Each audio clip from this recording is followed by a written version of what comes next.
Hello, world. Welcome to our show, JW Raw with Eminem, coming to you live from the world-famous Jackson Week MMA Academy in Albuquerque, New Mexico, USA. Yes, we are in USA, Albuquerque. This is Mark, and I'd like to give a shout-out to our awesome partners that help us keep the show on the air and keep bringing you some interesting guests from different walks of life.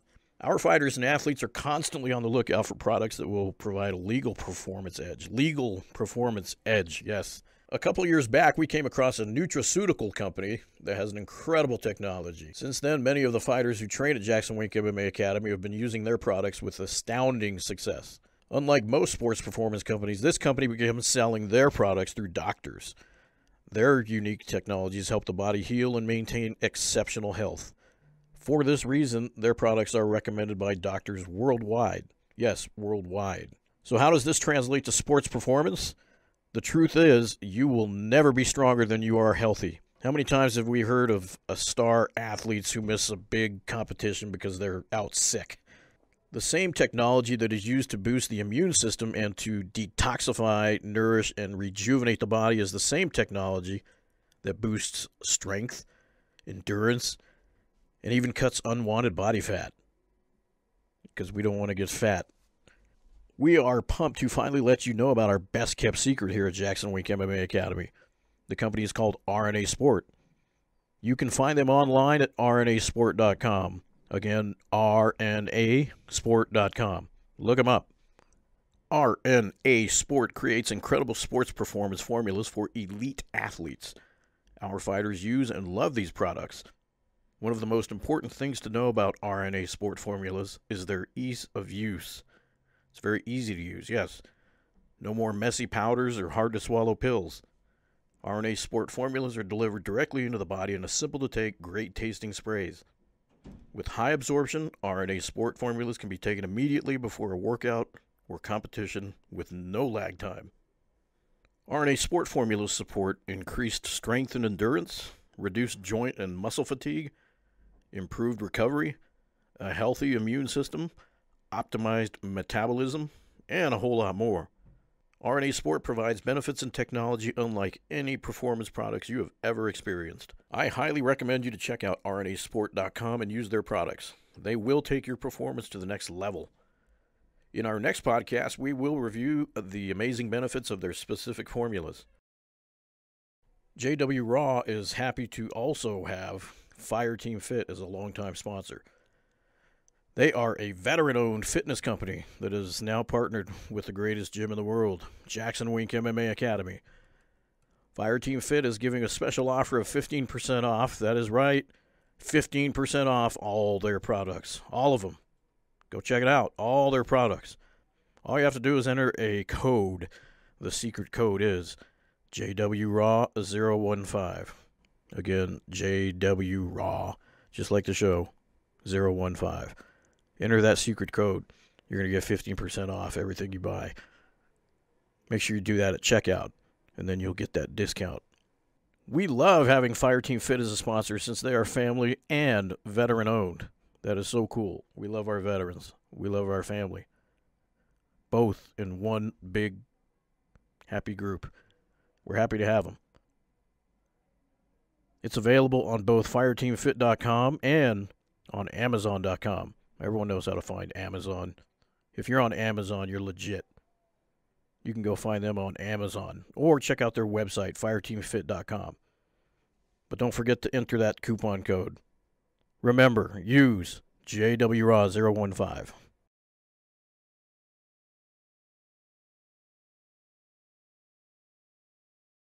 You're listening to JW Raw with Eminem. We're live. Welcome to the show, Dr. William Chandon, a.k.a. the Team Shrink. I don't know how else to put it, but you're obviously do a lot of work with fighters, one-on-one, obviously HIPAA stuff we can't talk about, but we see you around all the time, and you do have a clientele of a lot of fighters. I do. Is that a specialty that you decided to work with, or is that just something that fell into your lap, or what's the story? How did this happen? Yeah, that's an interesting story. So my early work in sports psychology was with mostly golfers. That was back in Houston. But if I sort of rewind about 40 some years, I was in martial arts for about 4 years, and I was a high school wrestler. So I was a fan of mixed martial arts. And then when I moved here, I knew about Jackson Wink.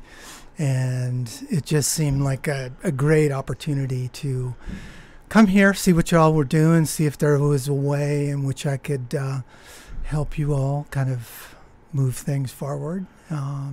So, it didn't really fall in my lap, and I pestered Misha enough. Yeah, I was going to mention it was very persistent, because what happened is that when I started, it was actually in this office.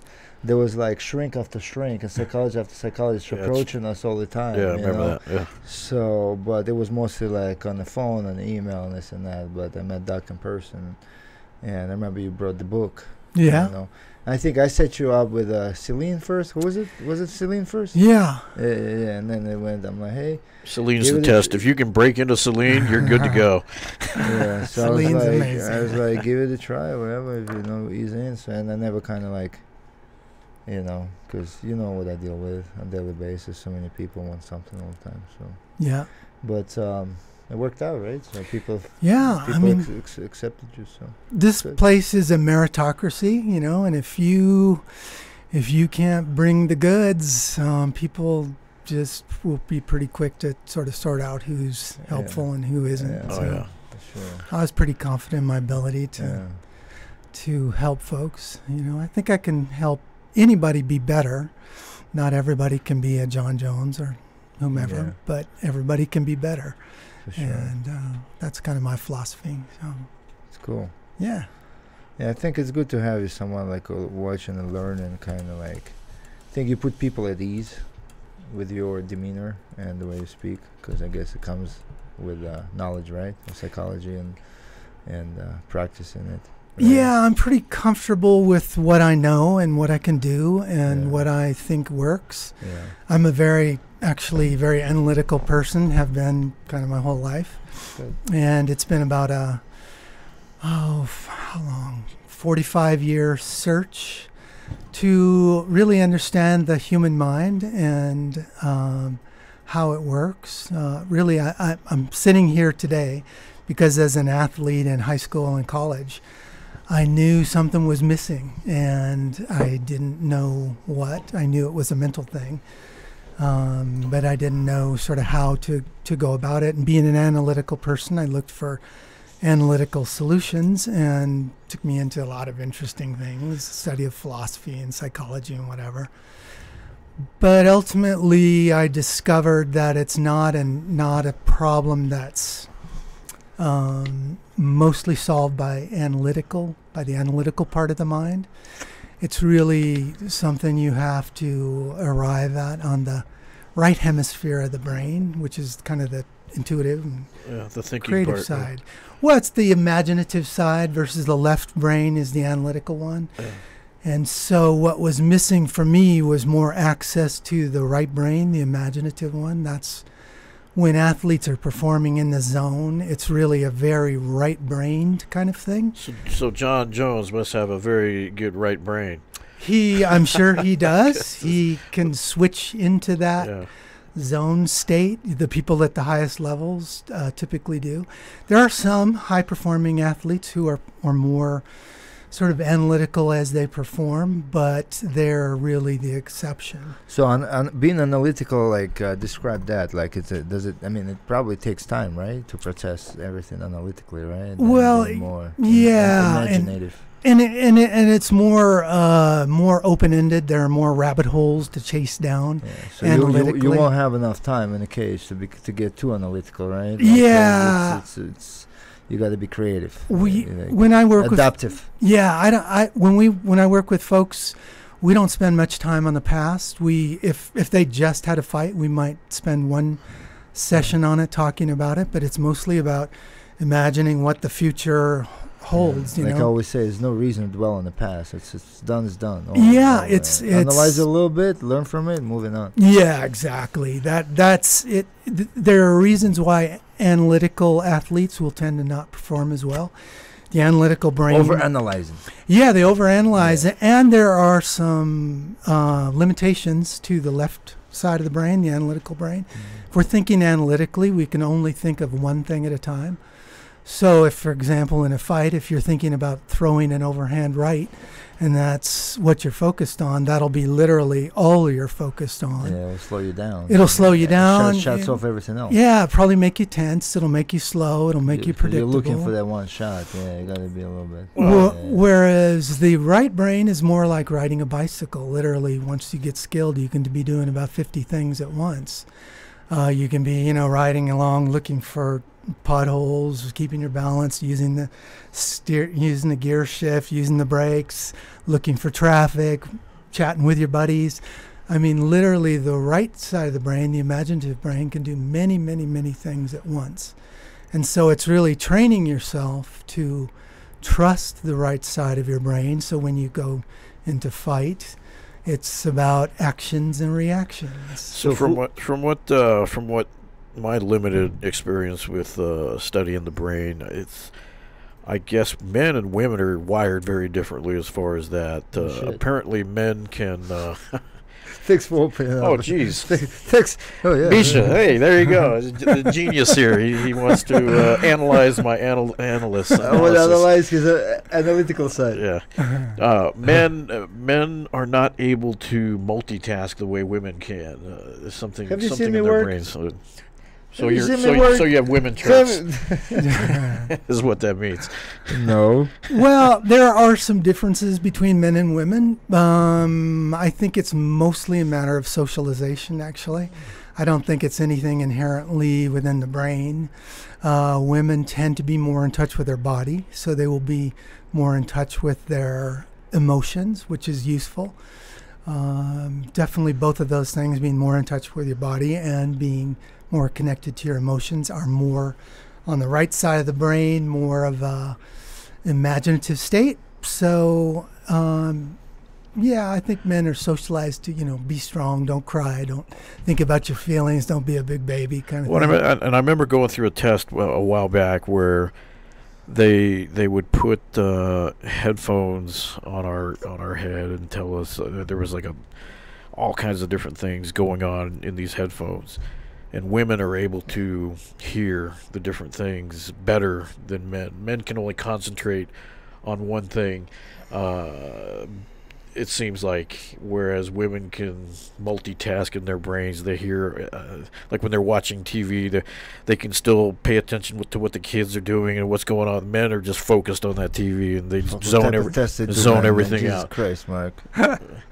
Jesus Christ, fucking Misha. There we go. Am I gonna have to fucking walk out today and you just run the show, or what are you gonna do? Fucking guy thinks he's so fucking smart. He's fucking hilarious.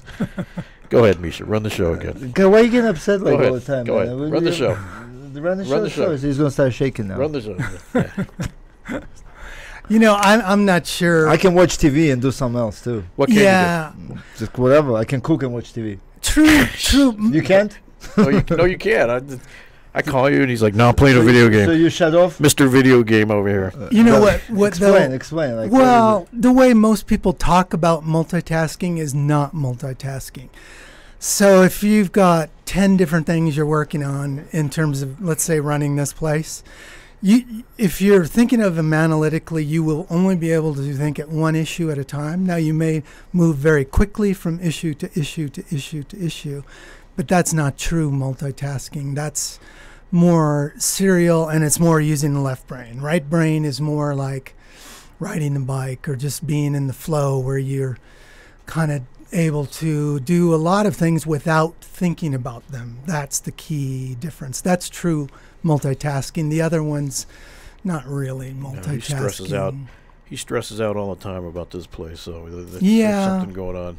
Yeah, and that's mostly, I would imagine that most problems in here have to be solved analytically. That's just kind of your day, has you operating in that space. So when you try to make the shift to, doing your jiu-jitsu and working out, I shut off. You probably have to kind of make a shift. Yeah, a shift. Yeah. Why do you shut off? You can do a bunch of things at once. Huh? For that moment, for 1 hour, I shut off. Oh. Yeah. to be at your best, high performing athletes have to be able to make that. You have to have like something like some getaway spot in your head. Like Yes. For me, at jiu-jitsu, like I'll get away just for an hour just to click over because I'm always working. So Yeah, and that's really the core skill that I teach people is how to focus on what they want when they want. So maybe like being in a cage just to learn how to shut off like everything around you, right? Probably, Absolutely. Like, just focus on that Yeah. particular thing because exactly. you'll hear a lot of fighters like after the fight they lose or something happens like, oh, I was going through divorce, I had a bad camp, and then they start reciting like I had an injury, The like excuses. I don't call it necessary excuses in a way, but it just self kind of like, well, I lost because like not really because I mean Well, it's an excuse. it's excuse in your head, but you're not a fighter. You never compete, so you don't understand. Like because you're looking for comfort. It's not super excuse like in a way like you would think, because it takes a different person to do what they do. Yeah, but that skill of being able to shift your focus fully to what you want is not a skill that's typically taught in school. Usually they're teaching us kind of how to use your brain analytically, how to memorize stuff, how to solve problems, all that. That's typically 99% of it is analytical stuff. So learning to change your focus to where, somebody who comes into the cage and says, I couldn't focus because I had all these issues going on outside of fighting, they probably don't have the skills to be able to shift their focus like we're talking about. And that's really the core skill that I teach people is how to focus on specifically high-performing states. So every athlete's different. It's finding out what's a high-performing state for you versus what's when you at your best. And then it's teaching you how to access those states when you want. And typically, it's not a good excuse if there's a lot of things going on, because really when you think about what a fight in an octagon is, there's lots going on. Oh, yeah, people just judge you and see you just for that particular moment of performance. Like either it's first round you lost or 15 minutes war or whatever it is, they just judge on that, but they have no idea what it takes leading up to that. Out of all the fighters that you work here, like who are you able to influence the most? Like you would think, who would be the most improved player from coming from where you picked them up to switching their way of thinking? Well, You can't really name names. Yeah, I don't really name names, but gosh, that's a really hard question to ask.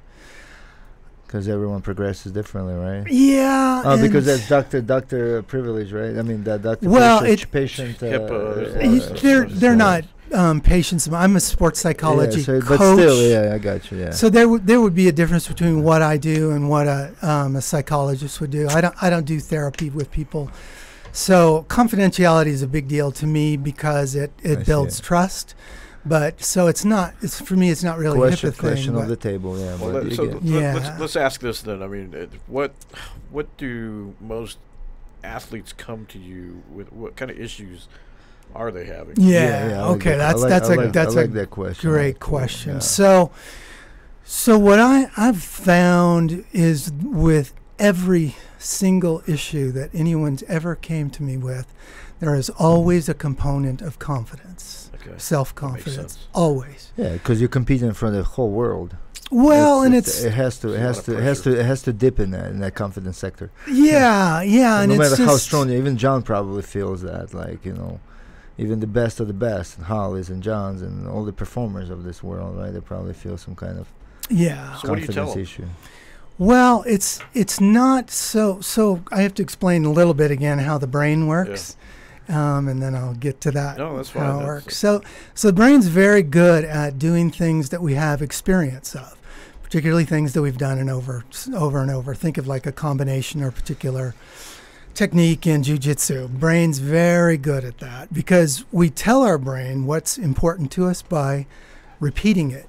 Things that we don't repeat, things that we do once or kind of one-off things, our brain's very good at forgetting.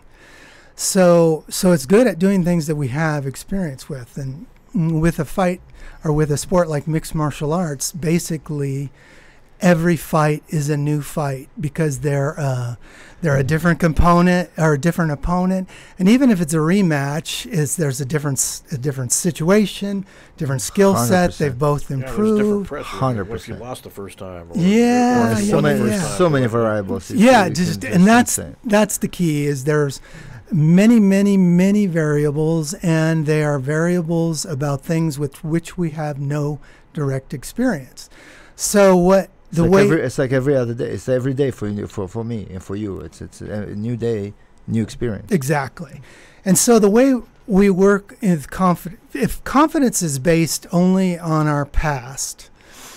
It's a very weak form of confidence because all it takes is one punch in the face in a fight, and it starts that oh shit conversation that goes on. Like, he's better than I thought he was, or that would hurt, or that was harder than I thought. So the way that we work on confidence is based on what the fighter can do right now, is what their capability is. So I don't care if they've had a rough week of training.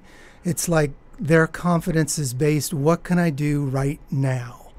And we do that by having them imagine. So we do a lot of imaginative work. And the combination, the technique I use is a combination of a lot of things that took me 40 years to figure out how the brain works and what techniques really help change the brain. So it's a combination of meditation, hypnosis, some called neuro-linguistic programming, Jungian psychology, and something else called breakthrough thinking. So it's kind of Wow. all of those things kind of mixed together. So this isn't something you're just going to walk in an hour and be done. I No. it's going to take a Wo- few. work in yeah. progress. Yeah, and it's, I think a lifetime journey. Yeah, it really is. It really is a journey. I mean, and we can make some significant progress. If I only have a week to work with a fighter a month to work with a fighter who's come here temporarily and they've got to fight in a month, we can do some stuff and we can do some cool stuff. But the coolest stuff takes time, and it takes them using their imagination. So if we're working on confidence specifically, I'll imagine them having, if it's right before sparring, I'll have them imagining what it's like to be a confident athlete in that sparring session, what it's going to look like, what it's going to feel like, what it's going to sound like. So it's a very rich experience imaginatively, and our brain doesn't make a big distinction between what we do imaginatively and what we do physically. So our brain is thinking, when we're doing this rich imaginative work, hey, I'm sparring today. Okay, I'm ready. I'm feeling good. I'm ready to go. And so we'll do kind of a series of mental practices, is the word I use from my techniques, and we'll focus on what am I going to do today? What am I going to do next week? What am I going to do in a month? What's my next fight look like, feel like, sound like, taste like, smell like, all those things. So it's really based on imagination, and then we'll use a particular word. Like most often we'll use a word confident, and as they're doing their mental practices, they will be repeating that word every 15-30 seconds. They'll be repeating the word confident. Then when they go to spar, they'll repeat that same word every 30 seconds to a minute, and just using that same word, confident or flow, or those are very common kind of words they work on. Yeah. And so eventually the contents of their imagination and their physical work that they're doing as they're sparring becomes one, and it becomes this very powerful word that creates this mental, emotional, and physical state. It's a trigger. That's exactly what it is. That's fascinating. And so when the fight comes, the goal is they've done, basically our mind wants repetitions, so we can become unconsciously skillful at something. Yeah. Just like practice. Yeah, it's just like practice. The ideal is to to do it enough to where it just becomes unconsciously skillful. Second nature. If we don't have a word, though, to link it to, imagine if you had like a 500-page book, right? You looked through it, and at some point in reading, you found this really cool paragraph that you wanted to remember, but you forgot to look at the page, or you didn't put in a bookmark. You'd have to look through the whole 500-page book to find it. That's the idea of using these words connected to our mental practice and our physical practices. So it just makes it a quick link. Our body, our brain knows exactly what we mean by confidence for you as an individual, as you've done your mental practices and as you've trained. And it creates a high-performing state, creates a very confident emotional state. Usually when people with time, they find they become more and more relaxed, and that usually translates into more athletic. So one of the reasons I like mixed martial arts so much is I cannot think of a more challenging sport, mentally especially, and physically obviously it's challenging. So the reason why I love it is if we can do something that works in this sport, I know we can apply it to anything else. It's a fact that once you lock yourselves in that cage, the psychology starts. Exactly, You're in there to kill this other guy across from you. Well, in the natural state for most people, even most, I would say, young fighters, is they get in that fight or flight mode, right? And usually for a young fighter, it means I get in fight mode and I go attack and I lose my technique and I expend all my energy and whatever. So it's really working with them so they feel not only they don't get in that fight or flight thing, is they, after a while, they begin enjoying being there and they don't have physical tension that would be associated with a fight or flight state. So ideally, it's probably best that amateurs get in there with you right away and start working on these things. Ideally, it's harder to teach an old dog new tricks, as they say. There's more to unlearn, really, but mostly I've found it's hard for people to not think of something if they've developed a bad habit in terms of how they think about things. I don't typically worry about fixing that. What I do is help them develop new mental habits.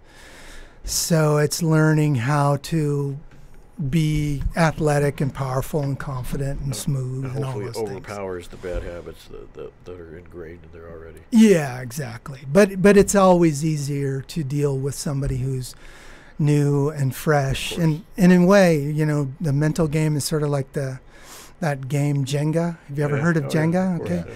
So it's figuring out which of these blocks it's going to collapse the whole tower. that you can pull out without collapsing the tower, and then it's placing some new blocks on top. With established fighters who are already fighting at a high level, that becomes much more artful because people have habits that have worked for them, even if it's maybe a bad habit of like excessive nervousness. If they're fighting at a high level, they've used the nervousness to motivate them and help them get ready to fight. So just because they're nervous, you don't want to pull that block out of the Jenga stack. It's worked for them. So it's figuring out artfully how can you add some more pieces to their game. I think Cowboy vocalized that perfectly. When was it? Last year, a couple years ago, and he talked about that, how there's no way that you can't go in there not nervous or whatever. It's he analyzed it perfectly, and that's just the way he is. He has to have that. He needs that nervousness and that excitement, or he just doesn't perform right. And that's what works for him. But I would say generally, the difference between nervousness and excitement, they're actually very closely related psychologically and physically. They both are highly motivating, but nervousness is a very solvable problem. It really, in terms of work on the mental game, it's very solvable. And the main difference that bridges the gap between the two is confidence. Yeah.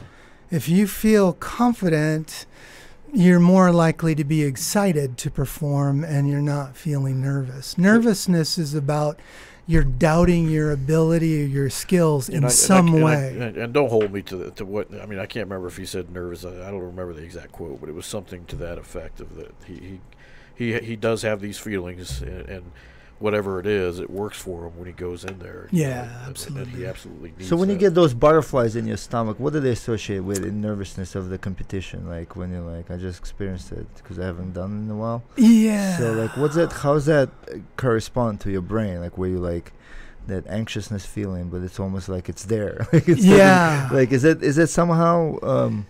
That's why they have that saying. Oh man, you get these butterfly feelings. You know, I don't know what they called and why they call butterfly.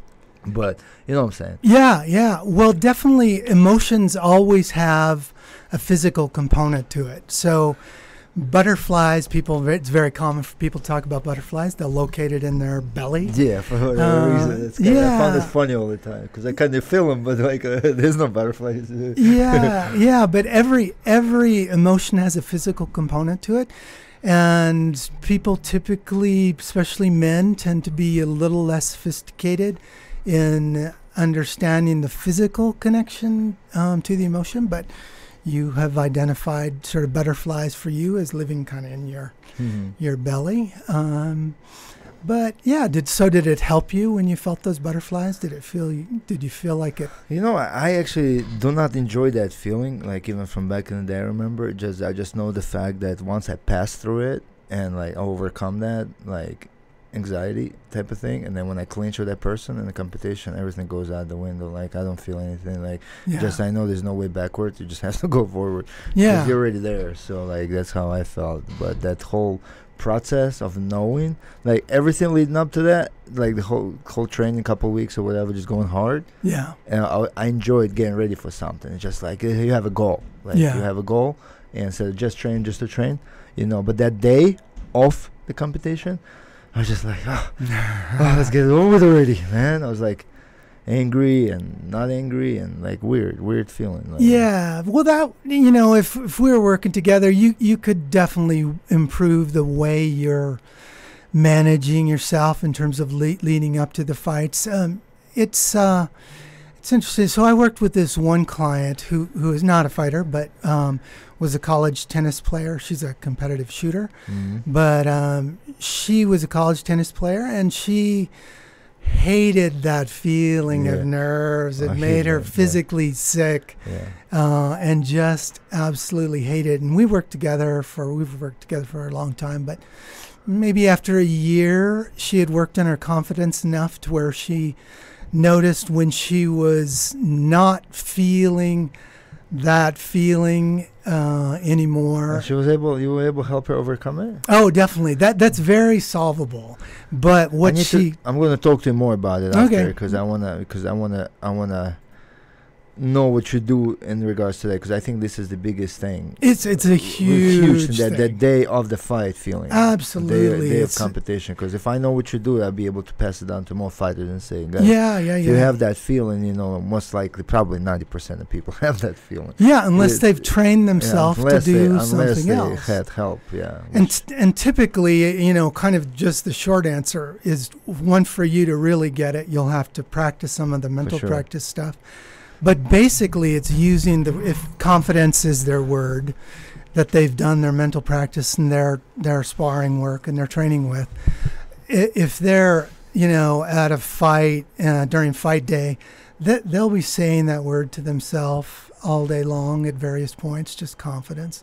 If they feel the butterflies coming up, they'll just kind of go into that space and be repeating that word to shifting themselves. Shifting the thoughts, because that's what mental practice is. It's focusing on what you want when you want it. It's like with meditation, because I tried meditation, but like, and I find it so difficult. Like, and I read about it and things like that. Like when you say shut off your mind and like make it clear and nothing in your head, you know, it's like impossible not to think about something. And some kind of thoughts are there. Like something comes in, you like maybe like blank out for a second, and then some comes in. Yeah, like, I don't teach that form of, that's like a Zen type meditation, which I think is wonderful, but it's not. It's not. Well, it would work for an athlete in the sense that they're training themselves to shut off. To shut off. Diego does that.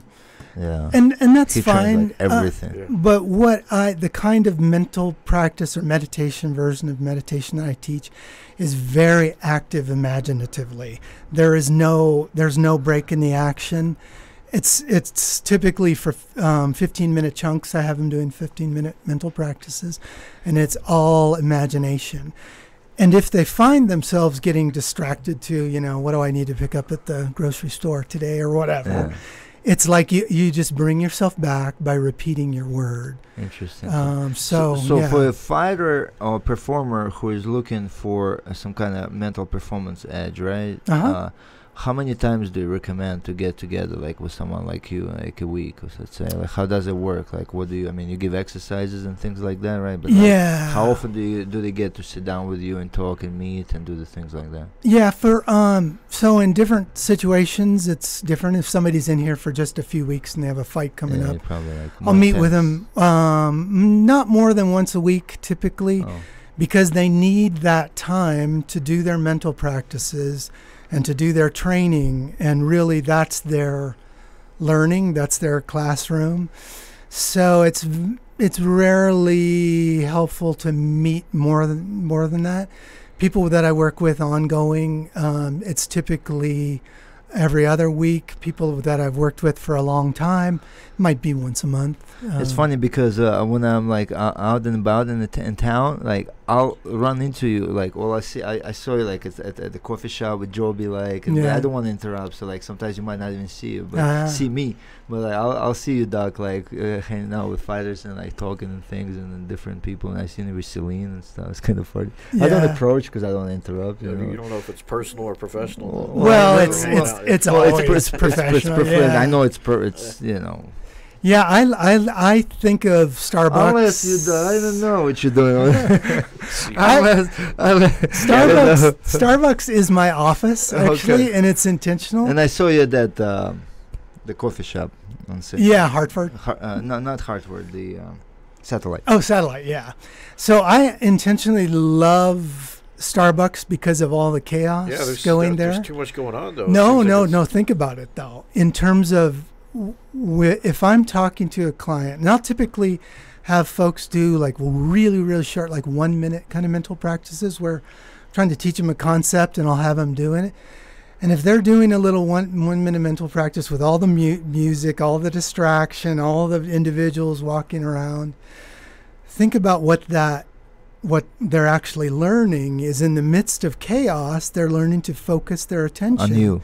On you, on me, and what I'm trying to say, and what they're trying to see and feel and hear. So they're not distracted, and they know. And that's I like that idea. And if you think about it, psychology, bro. And everything has a purpose. Yeah. Well, and to be honest with you, that absolutely tactic would not work for me. Yeah, why is that? Being a cop for 27 years.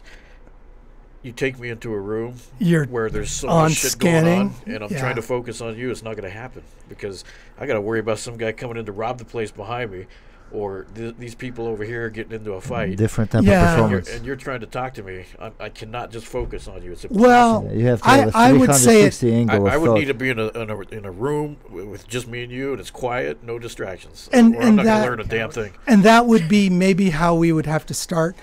But I would say what you're saying slightly different, which is you've trained yourself through years to be aware. I wasn't born to be aware. To be aware. I wasn't because born for that police, your life is in danger. It's like going in the military. It's a different type of approach. It's psychological because here you're in a cage. You got to shut off everything outside and focus on that task at hand. Exactly. You have to worry about your life, obviously. Yeah. So for you, it would be different approach. Yeah, so and that's why psychologists they find different approach to different probably. Yeah. Because you're policemen, right? You have like your own psychologists that come in and deal with you and drill you in certain ways how to pay attention to because your life is at stake. So but I would say you're a bright man. I've talked to you enough to know you could absolutely learn it. It's just you have just some don't need varied I mean there has to be a compelling reason you just don't need it for people to learn new skills. We generally deal with our emotions and our like issues crowd control, like a crowd than control, other for people example. do. Like you can't focus on that one person. You feel like you got people with freaking riots. So like this, you got a 360 angle, man. Like there's in my world, there's always chaos going on. You just assume that there's just always bad people around. Bad things going on. you cannot just focus on the good. Yeah, because plenty of enemies. Yeah. Speaking of chaos, we were talking beforehand with. I was talking beforehand with the doc. He was into biology. He was into the animal Biology. kingdom. Mm-hmm. Is that correct? Yeah, I had undergraduate degree in biology and a couple master's. Where'd you go to school? PhD. Where'd you start out? Graduated Washington State University. Oh, okay. Yeah. And what brought you to Proud, Albuquerque? proud Pullman. Cougar. Pullman. Yeah, go Cougs. They're going for the biggest riots. Speaking of riots. Definitely was. That's why Doc left. Is like I need to focus on that one. I had a can't focus on very all your good crazy time. right? I had a good time in school. I had a nickname in school that very few people actually knew my name. They just knew me as Wild. Wild. Oh, Wild dog. That sounds exciting. Wild dog. So You got yeah, some stories. I had my most dogs- stories. Most ducks are wild. Wow. Yeah. Dr. it was Bo's good. pretty wild. Yeah, you exactly. Yeah, I had my good times there. And So college is meant for. So Albuquerque, what brought you here then? well, I was actually born here. Oh, wow, I didn't know that. Yeah, I lived here for my first 3 years. My dad was out at Military the or- Kirkland. Oh, Okay. nice. Oh, there you Yeah, go. yeah, he was a Military Kirkland baby. guy. So lived here for 3 years. Most of my people are from California, but we've moved all around. And For sure. but this is there's definitely a feeling of home here. We've been here now 5 years again. Yeah, I love Albuquerque too. Yeah, about it's a 5 great. years for me. It's a wonderful place full of Wonderful He's- people. wonderful For sure. people. It's got its crazy parts does, and but- weird parts. And Misha got to see his first coyotes yesterday. Yeah. that's kinda cool. They literally Just run like I'm driving, nice quiet road, and just pull out right Yeah. in front of me and start running away. I'm like, yeah, they're kind of cool. Yeah, We we- have a lot of the coyotes that live over that's what near the where we sounds I hear. Then now I know, because Yep, I mean, yep, Jenny told me Yeah, there's they like do. They howl. coyotes. They Yeah, howl they- at night. live. Yeah. Do they bite? Oh, definitely. Yeah. Oh, yeah, they're That's they're- why they're- Kyle Noak left a message on my when I posted. Go Say pet you should have came out and put some salt or pepper or something on it. I'll tell you. Hold on. They'll chew your hand off. Yeah, they're you- pack They're not animals. They friendly at will- all. Yeah. Most of them, they're okay, and unless they hate humans, they'll it's run the away from it. rabid ones that'll attack humans. Well, they're all rabid. They're just all just creatures. Well, if I see a missing poster of like a poodle or something that's really small in Albuquerque, I just assume a yeah, they coyote. do. Yeah. And they're They're all gone. over town. They're on the west side. So and east so side. Kyle Noak Yeah. wrote, "Aren't you meant to get out and sprinkle salt across the path they run?" And he tags Smoking Joe, and Joe said, and Joey says, "No, bro, tobacco, Native American messengers." Oh. Great memory, bro. And I'm like, I ain't getting out of the car. What if they bite? Yeah, so that's some So- kind of a religious Native American So tradition or something. So put salt and pepper on the path. Huh? Yeah, I don't know. I'm gonna just stay away from. Yeah, I don't from know me anything personally. about that one. Yeah, that's, yeah, I've never heard that. nothing wild. I don't. That's, touch. that's an inside Yeah. joke with Kyle and Joey, Yeah, obviously. maybe they had to deal with coyotes at one point. Well, Yeah, probably we- the runs. It's something like Hollywood. Well, Kyle is an alligator hunter. So remember, he hunted. what's his face, he bodyguards, hunted yeah. crocs. Oh wow. Yeah, with Steve Irwin. Steve Irwin. He was Wow. Steve Irwin's. You ever Oh, met Kyle really? Noak? Yeah. Remember he was here, Kyle Noak, from a while ago? He was before my time. No, I think he was still Was he? here. Yeah, it was like kind of like already Australian. fading Yeah, out. he Coming. was Steve Irwin's bodyguard. He's on the wall. Oh, okay. Yeah, Kyle Noak. I remember seeing his last fight. I watched his last fight. I Yeah. think. Yeah, he's a great guy. Yeah, we Oh. miss him. So he might be coming back. Yeah, Oh, I hope he does come back. Cool. So, Doc, when you watch fights, hmm like some of these guys, they break it down with all the techniques and everything. Do you break it down round by round by mental? The mental game's a little bit different in that you never really know what somebody is thinking just by looking at them. You can sort of guess. Except Coach Jackson. That's what I was going to ask to add to the Yeah. question that Nick asked. I was going to ask exactly, can you tell by watching them in the corner and how like their demeanor is by kind If of they're losing. gauge? You can watch the body gauge- language, absolutely. Can you read body language that way? A little bit, Or but face expression? it's different for different people. So watch the Ngannou. Especially our guys, like knowing our guys, can you tell? if I know them, Because you study guys know. all the time. I Yeah. know you by the cage like a hawk, like watching Yeah. everyone's. Yeah. Well, you brought up in Nagano. What Well, did you see about just that? from watching that fight, I knew something was sort of Well, I not. think everyone knew. Don't miss. Was not. I think everyone. Yeah, but it was. Fucking two punches thrown. I mean, you don't need to be a psychologist to tell that. I mean, The most boring fight in the history of MMA. But you don't know. one punch, one kick thrown, Yeah. the whole match. What you don't know is what the exact issue is just from watching it. you can tell something's off. I think there was fear in both of them. I don't know if it. Well, I, mean, I shouldn't say be. fear. I don't know what it was. Yeah, but I it was, don't It was know. very strange. It was He- bizarre.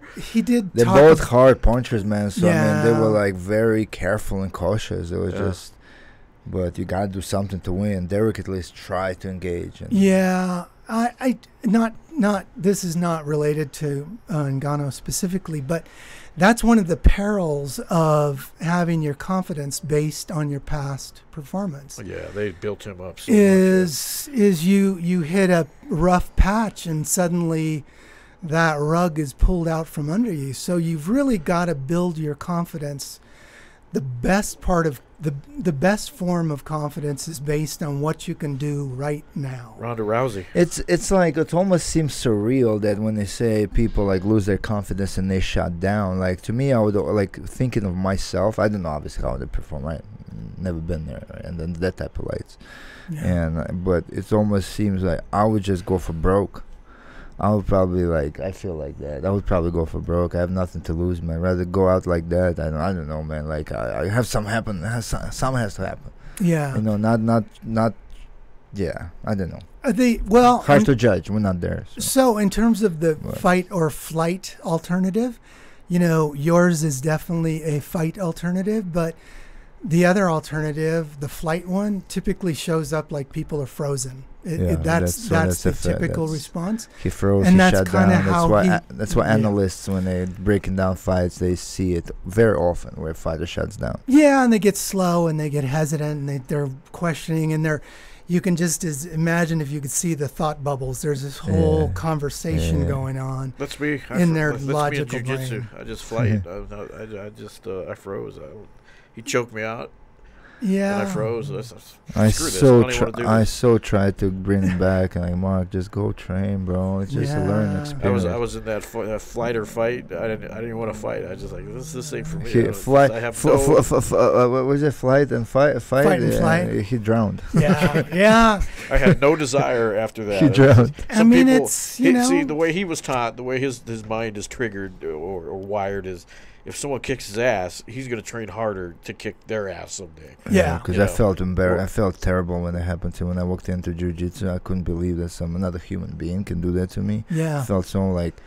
That's why I kind of thought that maybe it would work on Mark. But Whereas me, it's I'm not just like, fair. fuck it, this shit ain't for me. I'll just Yeah. stick to things I like doing. Just go have some This is- pizza. Yeah. Yeah. Very good at eating pizza. And and either choice can be the right one for Now burritos, you. you know what? $3 burritos downstairs. $4. $4 burritos. $3. I could get a couple of them. Yeah, we have special. Yeah, Yes. Misha, your attitude though about resiliency and sort of being motivated by struggle and by learning something that's healthy and adaptive. Yeah, everyone's different. Yeah, well, different people, man. Yeah. I love my brothers, everyone here equally, man. I just have fight, we pick each other, whatever. But Yeah.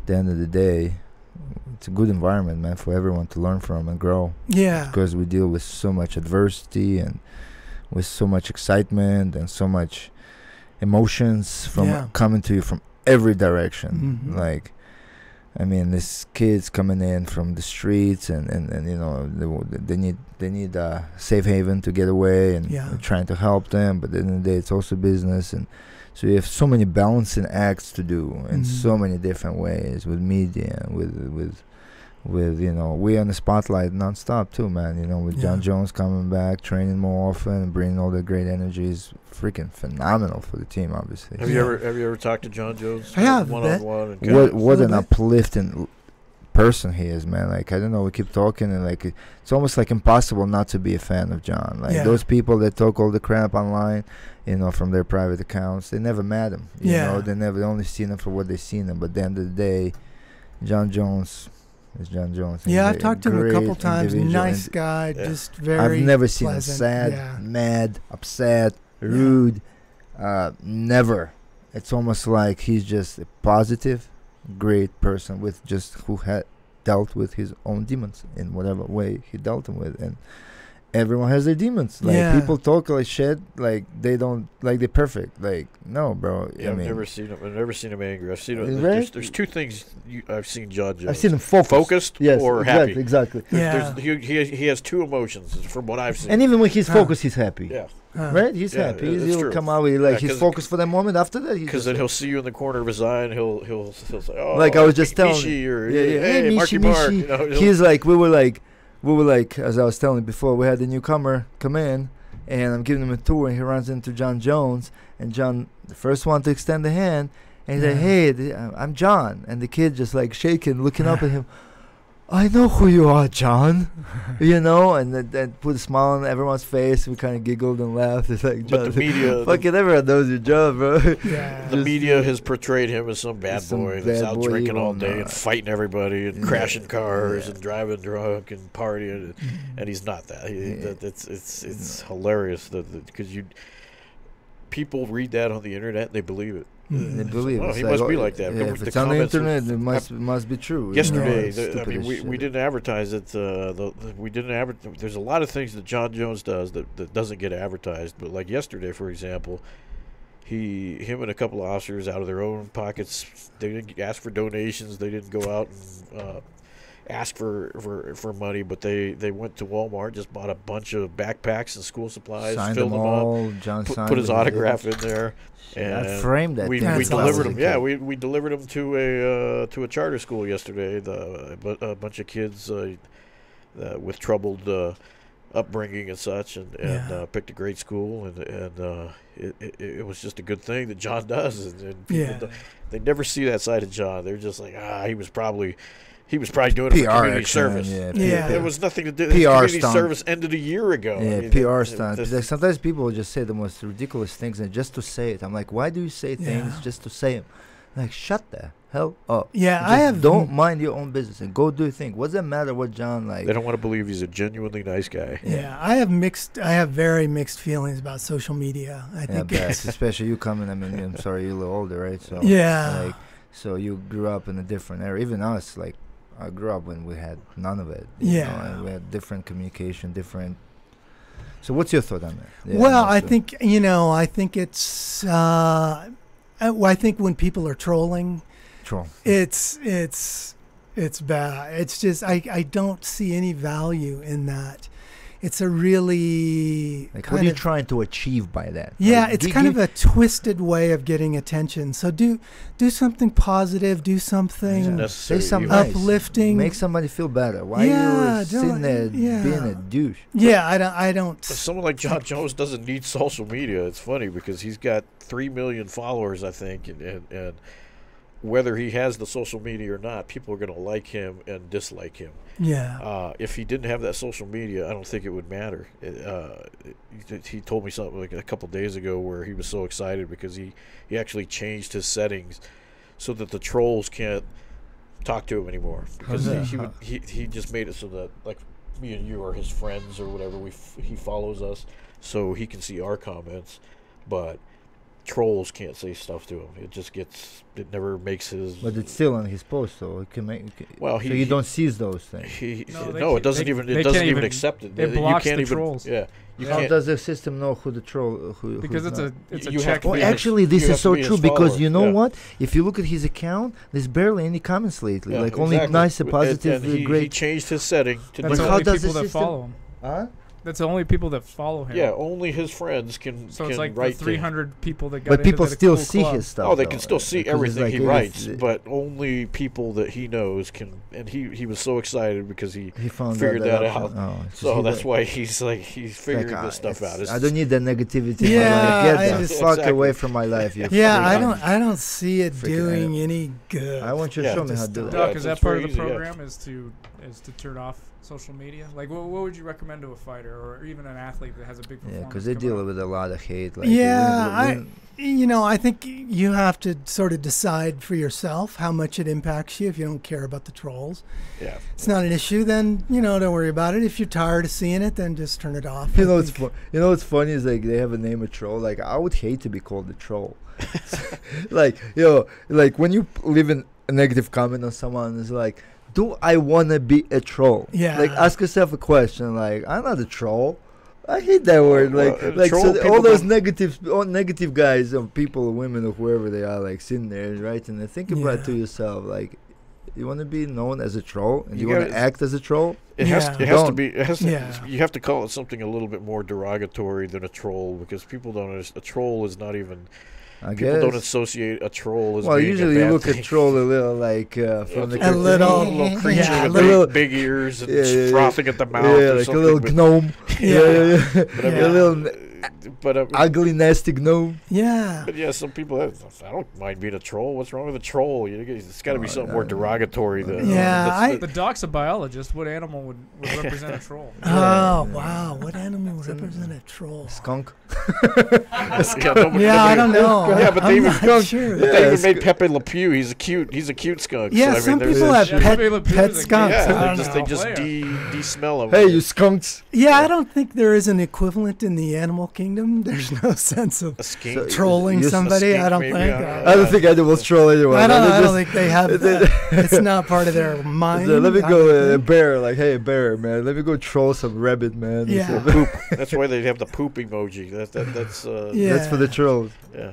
I think some of it is people have a desire to be famous, to be recognized, and to be heard.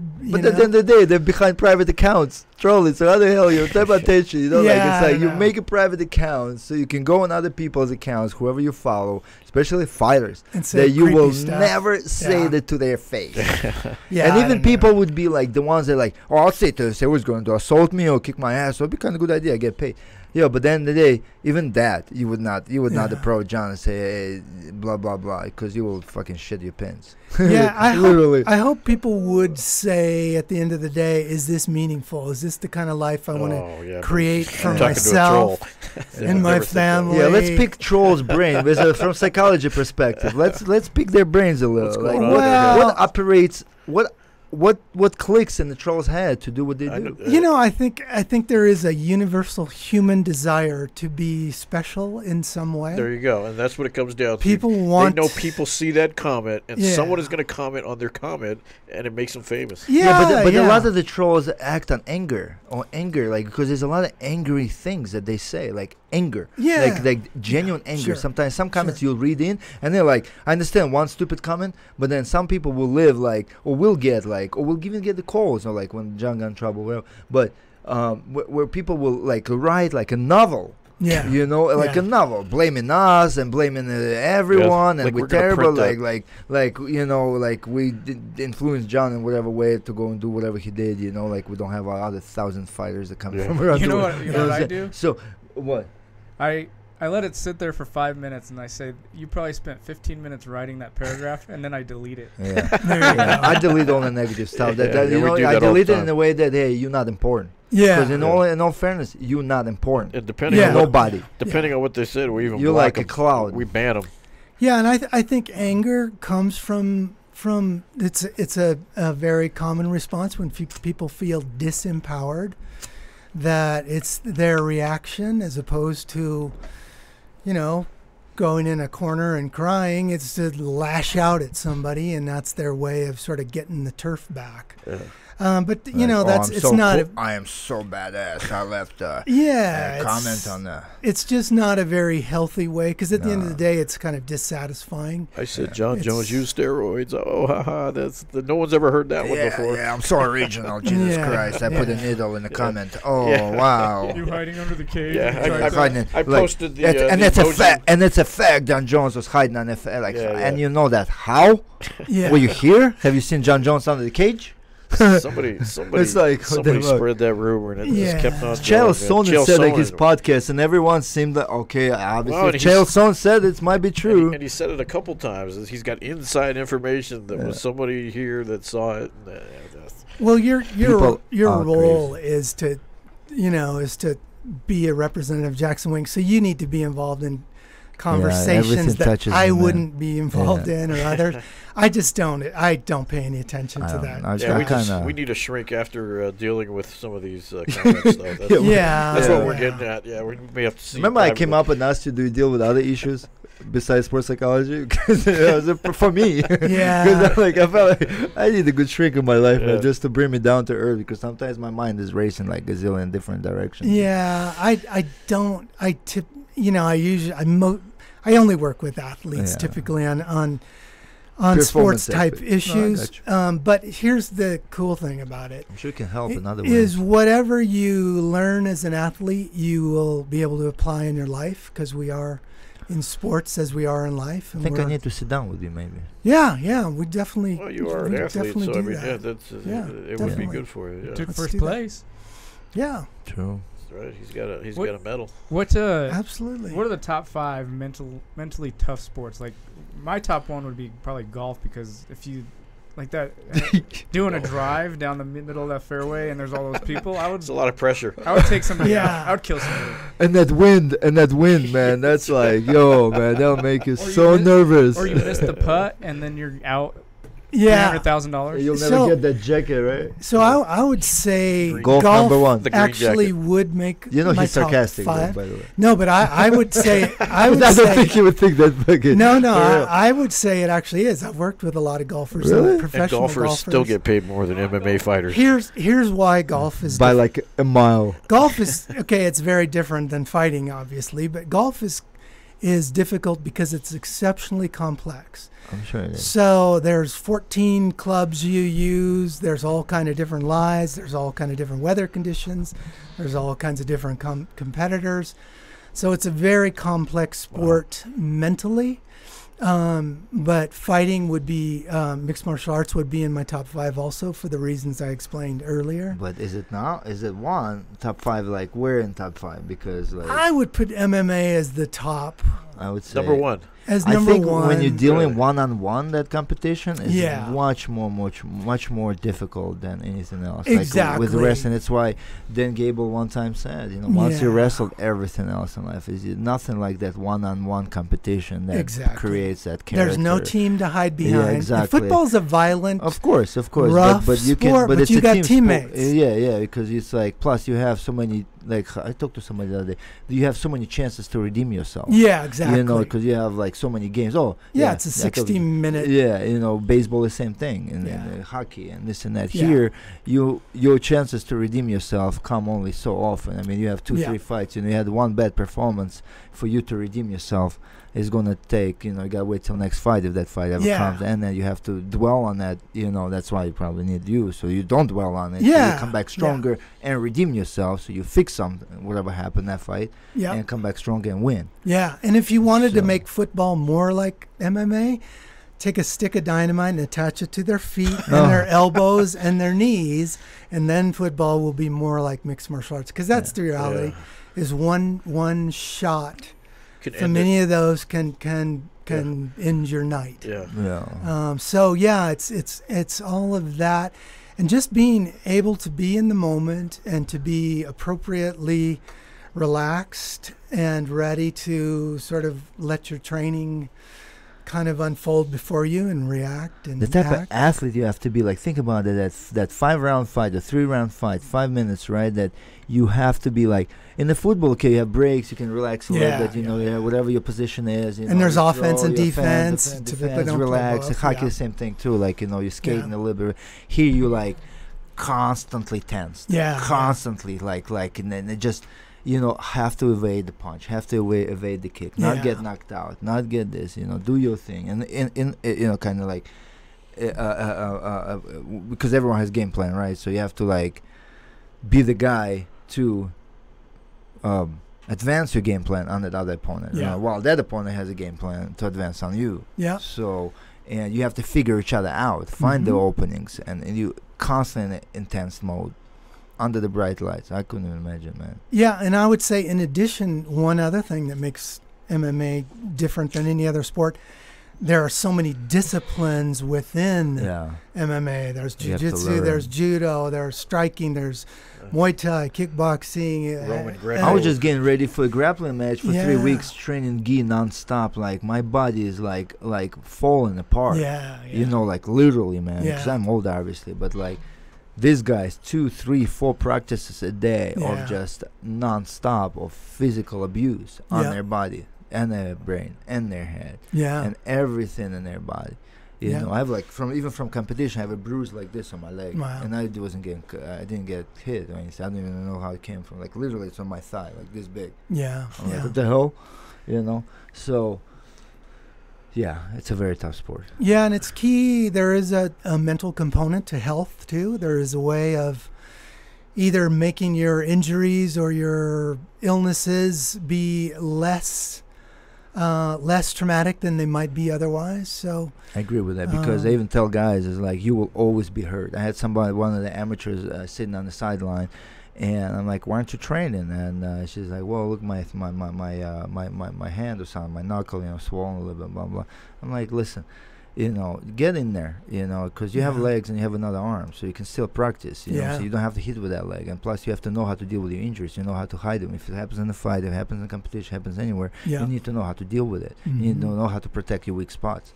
If you don't, then you're always going to be hurt. In this sport, you're always going to be hurt. Yeah. They will always say, if something doesn't hurt, something's not right. That Yeah. means you're not training. Obviously, because you will always be hurt, Yeah. or sore, and things like that. The- So deal with them.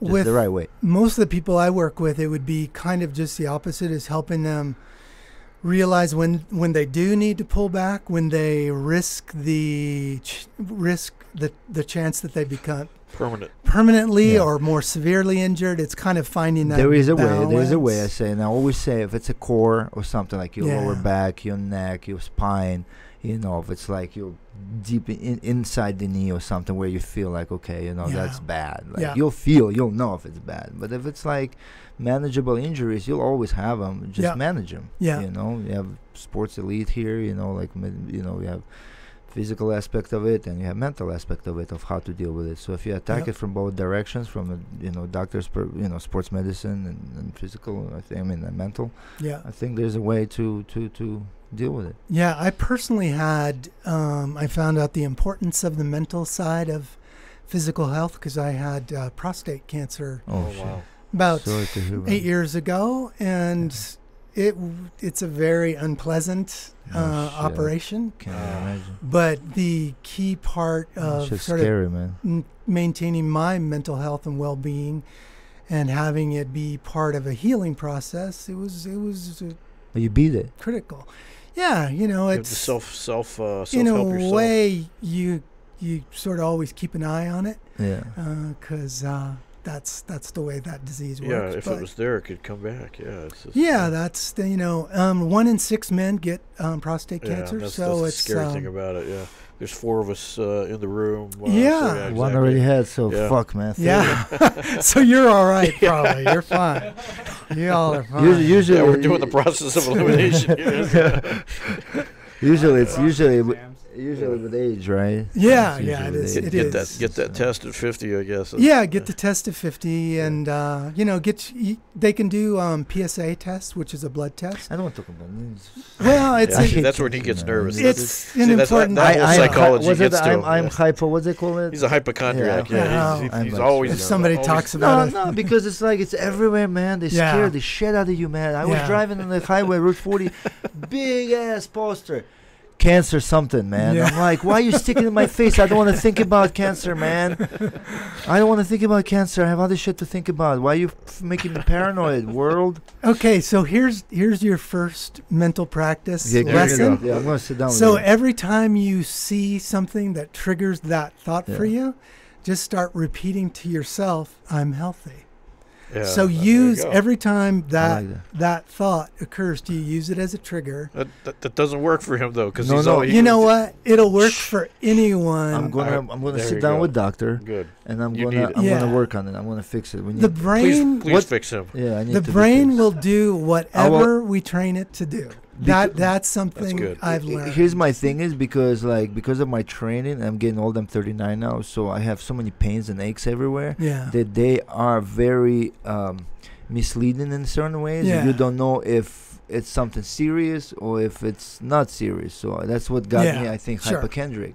Because if you don't know, like I'll touch, like I had those like lipomas, and like they drove me nuts, you know, like because. But then I found out Joey had some everywhere, and actually the same spot I have, like a big ass lipoma, and those are like fatty tissues that you get from injuries from constantly grabbing and I'm like, shit, I wish I knew that, that drove me nuts. You thought you were the only one that had that? No, I thought it was like, it drove me nuts for years. I had them cut out, and it's normal. The doctor, I went to see Dr. Well, blah blah. But I have skin tags. No, like little fatty tissues. What's it called? Like lipomas. Lipomas, like under the skin, like how to explain it? It's just a chunk of fat. Yeah. But they, I had like 7 or 8 of them, and I still have some. I had like one big. I just carry my fat right here. I don't need little deposits. But most of the people have them, and they don't know that they have them because, especially like like obese people, because they're deep inside, you can't feel them. I'm skinnier, so they'll pop out and they stick out, and then like I feel them. I have a big ass one on my back still. Yeah. But sometimes it might. Sometimes it might affect the organs. Then if it's a big one, they'll cut it out. If it's pushing on some whatever. And I had one on my belly, it was like pushing on the nerve. I remember that. And every time I touched, I was like, I was so nervous. I was like, what is this? So and then I finally went to VA, and they're like, that's what it is. They cut it out.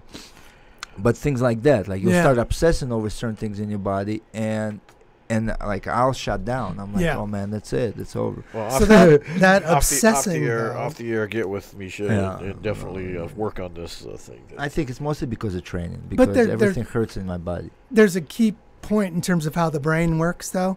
That kind of obsession that you're talking about is mostly a logical thing. Is you're trying to figure it out logically, and then the worst enemy of all. Guess which one? Comes down to internet. Google. Oh yeah. That is it. Number one. He looks that stuff up. Every freaking symptom we have, of course, leads to cancer. Everything at the bottom. You'll go through all the symptoms and you're like, okay, I have this, I have this, I have this, and then like the worst, the one at the bottom is like, well, if you have this, and you have this, and I go see doctor immediately. You're like, oh, man. So see your doctor every 6 months or a year, get your yearly exam, and then stop obsessing there about you go. it. But I need to still. Yeah, it's a mental thing, right? I'm sure I'm not the only one going through it. No. It's everyone, like, just some people don't talk about it, but I would say, I'm sure you think about it. Anybody who's analytical and an athlete. You stress when I pick on you, then start stress. Yeah. I'm stressed when I pick on you. But it's common with fighters, too. Anybody who's an athlete and is analytical will tend to obsess over their failures, and it's just, learn from the mistakes, but then move forward, Well, Dr.